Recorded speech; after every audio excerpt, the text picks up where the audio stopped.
அப்போ தெரிஞ்சுக்கிட்டேன். ஓகே, கேன்சரை தவிர்க்கலாம் அல்லது வந்துட்டா கூட ஆரம்ப ஸ்டேஜ்ல இருந்தா கண்ட்ரோல் பண்ணலாம் அப்படிங்கிற ஒரு மாபெரும் ரகசியத்தை தெரிஞ்சுக்கிட்டு எனக்கு வரும்போது ஒரே நேரத்துல கண்டுபிடிச்சாங்க. ஹை பிளட் பிரஷர் இருந்தது, கொலஸ்ட்ரால் ஹையா இருந்தது. ஸோ எல்லாத்துக்கும் மாத்திரை குடுத்துட்டாங்க. அப்புறம் என்ன ஆச்சுன்னா, வருஷம் ஸ்லோவா அந்த அந்த டயபெட்டிக் லெவல் இன்கிரீஸ் ஆயிட்டே போச்சு. கொஞ்சம் கொஞ்சமா போச்சு. அது 6.5ல இருந்து பார்த்தீங்கன்னா, ஒரு 10 வருஷத்துல கிட்டத்தட்ட 8 கிட்ட வந்துருச்சு. நான் என்ன கண்டுபிடிச்சேனோ, அதை என் மேலேயே ஃபர்ஸ்ட் நான் இம்ப்ளிமெண்ட் பண்ண ஆரம்பிச்சேன். சின்சியரா பண்ணுனேன். 6 மாசம் இம்ப்ளிமெண்ட் பண்ணி முடிச்ச உடனே, எனக்கு வந்து 6 மாசம் கழிச்சு அந்த பிளட் டெஸ்ட் வந்து டாக்டர்ஸ் எல்லாரையுமே சர்ப்ரைஸ் பண்ணிடுச்சு. ஏன்னா 8ல இருந்து HbA1c 4.2னா நான் டயபெட்டிக் கூட இல்ல. நான் டயபெட்டிக்ல லோ எண்ட். அவ்வளோ கீழே போயிடுச்சு.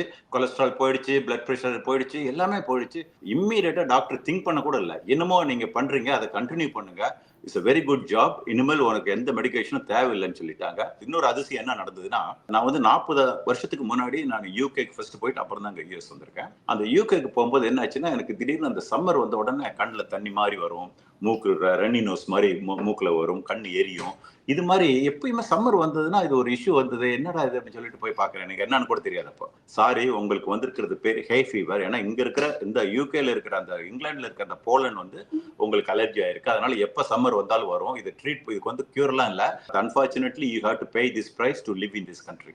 அவர் சொன்ன வார்த்தை அப்படி ஞாபகம் இருக்கு. டயபெட்டிக் ரிவர்ஸ் ஆன அடுத்த சம்மர் நான் மெடிசன்லாம் வாங்கி ரெடியா தயார் நிலையில வச்சிருந்தேன். ஸ்ப்ரே, நேசல் ஸ்ப்ரே, மாத்திரை எல்லாமே வச்சிருந்தேன். ஆன்டிஹிஸ்டமின் மாத்திரை எல்லாம்.